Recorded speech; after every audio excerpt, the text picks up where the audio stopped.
Many financially strapped school districts in California get excited when they heard that the Obama administration will offer billions in federal grants through the Race to the Top education program. But fewer than half of the local school districts in San Diego County have decided to seek the federal money. Here to tell us more about those decisions is KPBS education reporter Anna Tintaklis. So Anna, a lot of money available. How much is it? Well, it is a lot. When you take a look at it nationally, the Race to the Top funds will put out at least $5 billion, and this is in the form of competitive grants. What that means for California, if California does move forward, puts its hat in the ring, which it, by all indications, it will, and if it is picked, it stands to receive $700 million.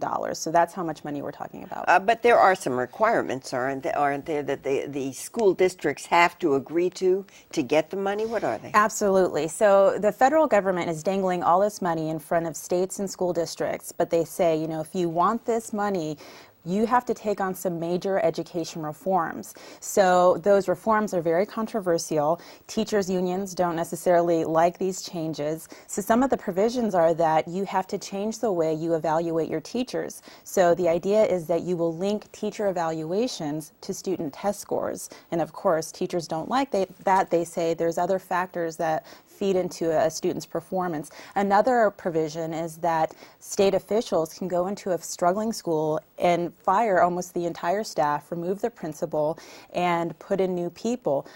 What power? It's a lot of power, and also they're giving parents more power. Parents can petition to turn around a failing school, and they also will get greater leeway in pulling their child out of a struggling school and picking and choosing the school of their choice to enroll their child into. Major changes. Exactly. Yeah, you can see how sensitive some of those are. Very sensitive. So now we have local school districts. Some are planning to apply and some aren't. About how many are saying that they would like to go after this federal money? In San Diego County, we have about 42 school districts. 42? I didn't realize we had that many. And they're big and small, but only about 20 school districts in our county are tossing their hat in the ring and saying, yes, we're agreeing to these major education reforms. We want the money. We're going to apply. The others are not. So, why?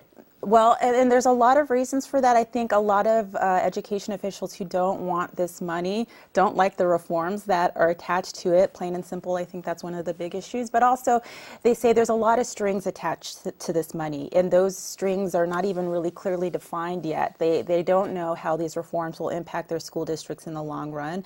It is one-time money, so if you do the idea and the concern is that if you do put forward all these reforms, it might become unfunded mandates in the end. You know, for the long term, how are these reforms going to be funded? And then I think lastly, there's a question of, you know, whether or not this is good for children.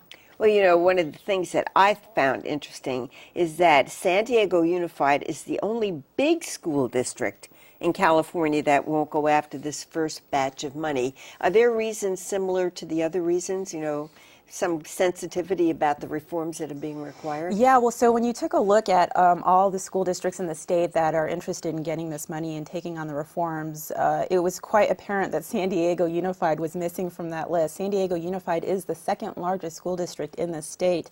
So you had San Francisco, Los Angeles, Long Beach, the other big city school districts signing on, San Diego Unified absent.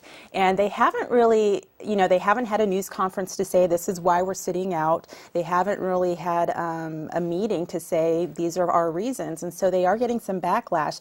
The reasons are those that I indicated before. They say there's a lot of unanswered questions. They're not sure if this is a good fit for the district. And school board, the president of the school board in San Diego Unified, Richard Barrera, said this week, you know, we don't believe in necessarily that federal and state reforms from the top to the bottom, you know, going from the top to bottom, are necessarily good for our district. We want to go to the struggling schools in our district, find out what parents, teachers, principals have to say, and our reforms will be guided by what the school communities are saying, not what is being pressured by the federal and state government. Well, that's interesting. So he sees it as pressure rather than as an opportunity to fill in some of the tens of thousands of dollars that the district needs. The district is crying poor. Yeah, well, and they are getting backlash because another reason why they say they might be sitting out is because by their estimates, only 8 struggling schools would really benefit from the money that they stand to get. And they stand to get about $1 to $2 million over a 4-year period.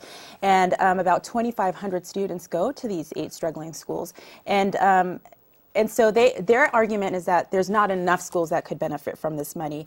But folks on the outside say, whatever money that you can get, why not get it? Why are you turning your back on these struggling schools? Very quickly, Anna, you said that there was no press conference about this decision. So have they gotten any kind of response from parents? Lately, they have been getting more response in the form of folks going to school board meetings and staging their own press conferences and saying what's going on here. The San Diego Organizing Project, which is a faith-based community organization, finally took the board to task, went to the school board meeting and said, listen, you are turning your backs on these kids and we don't have a clear explanation why. Thank you very much, Anna Tintakelis. Thank you.